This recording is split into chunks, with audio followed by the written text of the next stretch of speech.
मेरी बेटी को दुबई में मौत की सजा सुना दी गई है। उसे जेल में बंद हुए 22 महीने बीत चुके हैं। किसी भी टाइम फांसी पर लटक सकती है।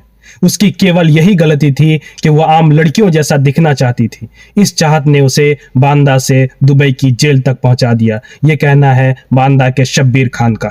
दोस्तों, आज मैं आपको बांदा की शहजादी को दुबई में हुई मौत की सजा की सच्ची घटना सुनाने जा रहा हूं। शहजादी 9 साल की थी। एक दिन वो किचन में खाना बना रही थी। किसी वजह से अचानक चूल्हे पर चढ़ी हांडी उसके ऊपर गिर गई। शहजादी के कमर के ऊपर का हिस्सा जल गया। खूबसूरत चेहरा बुरी तरह झुलस गया। ऑपरेशन हुआ, सर्जरी कराई गई, हर तरह से इलाज करने की कोशिश की, लेकिन चेहरे के दाग नहीं गए। उस चेहरे के साथ स्कूल जाना बंद हो गया।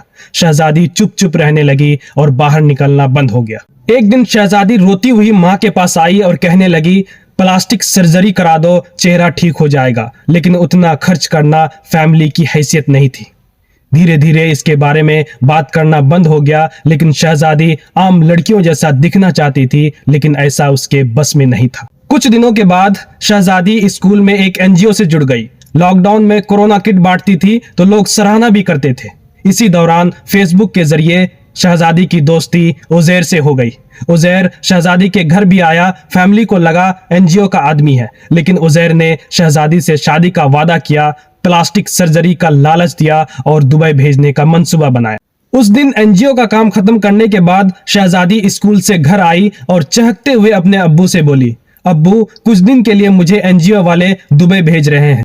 बेटी को इतना खुश देखकर घर वाले मना नहीं कर पाए। शहजादी 2021 में दुबई गई थी। उजैर ने कहा था कि तुम जाओ, मैं बाद में दुबई आऊंगा। उजैर ने शहजादी को दुबई में अपने फूफा फैज और बुआ नाजिया के यहाँ भेज दिया था। उजैर की बुआ पुलिस में बड़ी अधिकारी है और फूफा फैज वहाँ की किसी यूनिवर्सिटी में पढ़ाते हैं। शहजादी ने कभी नहीं बताया था कि वो लोग उसे नौकरानी की तरह रखते थे। शहजादी को दुबई गए 4 महीने हो चुके थे। इसी दौरान उजैर की बुआ को बेटा हुआ। एक दिन सब लोग तैयार होकर हॉस्पिटल जा रहे थे। वीडियो कॉल पर बात हुई तो शहजादी ने कहा कि सब लोग बच्चे को टीका लगवाने जा रहे हैं। टीका लगते ही बच्चा चुप ही नहीं हो रहा था। एक दिन शहजादी का वीडियो कॉल घरवाले के साथ 5 घंटे तक चला। उस दिन बच्चा बहुत देर से सोया हुआ था। शहजादी उसे उठा रही थी, लेकिन उठ नहीं रहा था। पास गए तो शक हुआ। सब लोग बच्चा को लेकर हॉस्पिटल गए तो डॉक्टर ने बताया बच्चा नहीं रहा। उस दिन शहजादी पूरी रात तक रोती रही। कुछ दिन के बाद उजैर के फूफा फैज शहजादी के अब्बा से बात किया और कहा कि जो टीका बच्चे को 6 महीने में लगना था वो हमने 4 महीने में ही लगवा दिया, इसलिए उसकी जान चली गई। इसमें हमारी गलती है। इस गलती से उन्हें बदनामी का डर था, इस वजह से बगैर पोस्टमार्टम किए बच्चे को दफना दिया। यहाँ से शहजादी के साथ बुरा सलूक की शुरुआत हुई। एक दिन शहजादी घर आने की जिद की तो उन लोगों ने उसका मोबाइल भी छीन लिया। बीच बीच में बात कराते थे, लेकिन सामने खड़े रहते थे।